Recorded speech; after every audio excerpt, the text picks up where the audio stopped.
दोस्तों आदाब, नमस्कार, गुड इवनिंग। मैं हूं आपका अपना इमरान और हाजिर हूं एक बार फिर एक नई घटना को लेकर, एक नई सच्ची कहानी को लेकर। अगर आप चैनल पर नए हैं तो चैनल को सब्सक्राइब ज़रूर करें। आज हम आपको जो सच्ची घटना सुनाने जा रहे हैं, ये सच्ची घटना है राजस्थान प्रदेश की। राजस्थान प्रदेश का एक ज़िला पड़ता है बीकानेर, और इसी बीकानेर के अंतर्गत एक थाना आता है पूगल थाना। दरअसल बात है 16 फरवरी साल 2024 की। 16 फरवरी की सुबह सुबह जब पूगल थाना के अंतर्गत पड़ने वाले एक गांव के लोग अपने खेतों की तरफ जा रहे होते हैं, अपने खेतों की तरफ निकल रहे होते हैं, तभी देखते हैं कि एक पेड़ के नीचे एक व्यक्ति की लाश लटकी हुई है। अब जैसे ही वे उस लाश को देखते हैं तो देखने के बाद आसपास के लोग इकट्ठा हो जाते हैं, और तभी तुरंत इस बात की सूचना पुलिस को दी जाती है। अब जैसे ही पुलिस को इस बात की सूचना मिलती है, जानकारी मिलती है, तो पुलिस की एक टीम तुरंत आनन फानन में मौके पर पहुंचती है। अब जैसे पुलिस मौके पर जाती है तो देखती है कि आसपास काफ़ी लोगों की भीड़ लगी हुई है, और इसी भीड़ में उस व्यक्ति की लाश पड़ी हुई है, और उस लाश से लिपट कर उसके माता पिता बिलख बिलख कर रो रहे होते हैं। अब पुलिस भीड़ को इधर उधर करती है, और इधर उधर करने के बाद सबसे पहले उस डेड बॉडी को अपने कब्जे में लेती है, और डेड बॉडी को कब्जे में लेने के बाद उस स्थान के बारीकी के साथ जांच पड़ताल करती है, छानबीन करती है। अब छानबीन करने के बाद जब पुलिस उसके माता पिता से इस बारे में बातचीत करती है, इस घटना के बारे में बात करती है, तो उस व्यक्ति के पिता, जिसका नाम काजू खान होता है, वह बताता है कि साहब ये मेरा बेटा लियाकत है, और इसकी मौत कैसे हुई है, इसकी हत्या किसने की है, उसे इस बारे में कोई भी जानकारी नहीं है।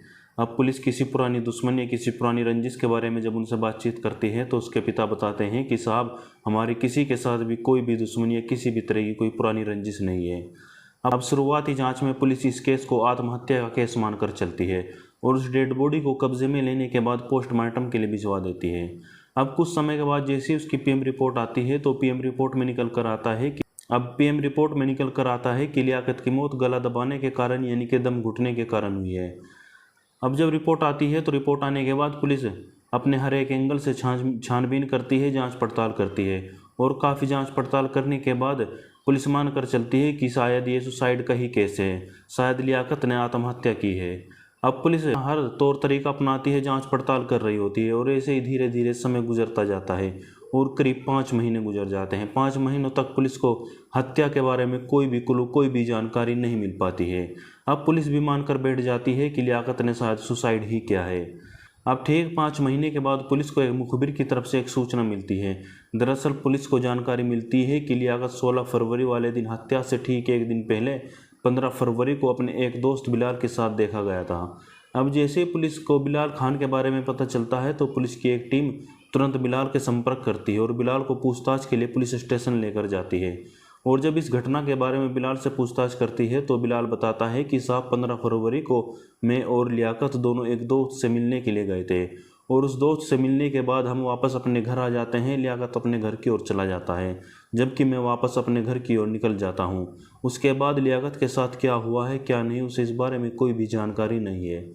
अब जब पुलिस उस दोस्त के बारे में पूछताछ करती है कि उस दोस्त का नाम पता क्या है जिससे मिलने के लिए तुम गए थे, तो बिलाल खान बताता है कि साहब दरअसल लियाकत की एक प्रेमिका है जिसका नाम सरोज है, और लियाकत अपनी प्रेमिका से ही मिलने के लिए गया था, और उससे मिलने के बाद वह वापस अपने घर की ओर चला गया था। अब जैसे ही पुलिस को उसकी प्रेमिका सरोज के बारे में पता चलता है तो पुलिस उसके एड्रेस के बारे में पूछताछ करती है। तो बिलाल खान बताता है कि साहब सरोज अपनी माता और अपने भाई के साथ गांव से कुछ दूरी पर खेत में बने एक मकान पर रहती है। अब पुलिस की एक टीम तुरंत आनन फानन में उस खेत पर पहुंचती है, और वहां से सरोज, उसकी माता और उसके भाई को पूछताछ के लिए पुलिस स्टेशन लेकर जाती है। और जब उनसे पूछताछ करती है तो वे तीनों इधर उधर की बातें करने लगते हैं, लेकिन जब पुलिस अपना तौर तरीका अपनाती है और कड़ी पूछताछ करती है तो वे एक ऐसी कहानी बताते हैं जो वाकई हैरान करने वाली है, परेशान करने वाली है। असल में पुलिस को बताते हैं कि साहब 15 और 16 फरवरी की रात हम सभी अपने कमरे के अंदर सो रहे होते हैं, तभी सरोज की माँ की आंख अचानक से खुल जाती है। अब जैसे ही वो नींद से जाग उठती है तो देखती है कि बराबर के बिस्तरे पर उसकी बेटी सरोज नहीं है। अब वो अपनी बेटी सरोज को तलाश करती हुई इधर उधर जाती है। अब जैसे ही वह पास के खेत में जाकर अपनी बेटी को देखती है तो देखकर हैरान रह जाती है। दरअसल उसकी बेटी सरोज लियाकत के साथ नाजायज संबंध कायम कर रही होती है, आपत्तिजनक स्थिति में होती है। अब ये देखने के बाद सरोज की माँ आग बबूला हो जाती है, गुस्से से लाल हो जाती है, और वे ये बात जाकर अपने बेटे को बताती है। अब जैसे ही सरोज के भाई को ये पता चलता है तो सरोज की माँ और उसका भाई दोनों मौके पर पहुंचते हैं और वहां से लियाकत को दबोच लेते हैं और उसको घसीटते हुए कमरे के अंदर लेकर जाते हैं। और दरअसल हैरानी की बात यह है कि इस घटना को अंजाम देने के लिए सारोज भी अपनी माता और अपने भाई का साथ देती है और तीनों लोग उसको घसीटते हुए कमरे के अंदर लेकर जाते हैं और वहां ले जाकर के पहले लियाकत के साथ मारपीट करने लगते हैं और उसके साथ मारपीट करने के बाद फिर उसका इस तरीके से गला दबा देते हैं कि कुछ ही मिनटों में उसकी मौत हो जाती है।